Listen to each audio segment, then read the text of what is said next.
some people here, but I don't think most people know that there was actually some Microsoft software in that Apple II computer. Do you want to talk about what happened there, or how that occurred?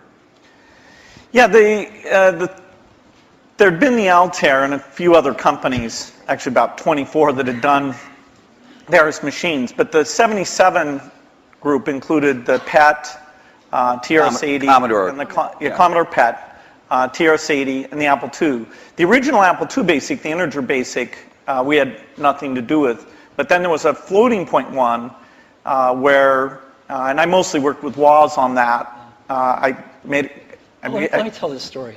Okay. So Woz,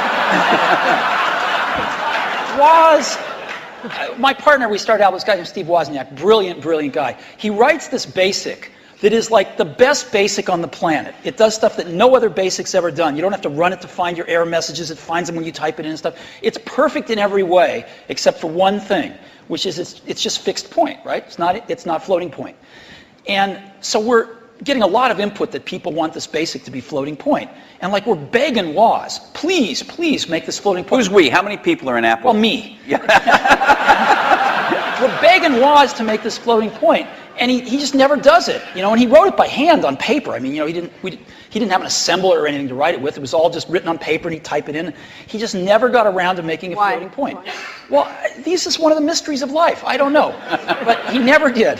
And so, you know, Microsoft had this very popular, really good floating point BASIC that we ended up going to them and saying, help.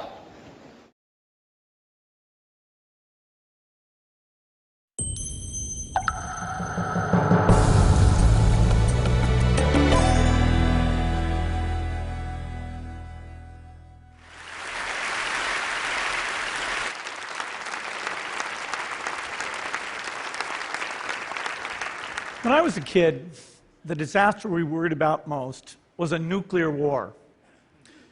That's why we had a barrel like this down in our basement, filled with cans of food and water. When the nuclear attack came, we were supposed to go downstairs, hunker down, and eat out of that barrel. Today, the greatest risk of global catastrophe doesn't look like this. Instead, it looks like this. If anything kills over 10 million people in the next few decades, it's most likely to be a highly infectious virus rather than a war. Not missiles, but microbes.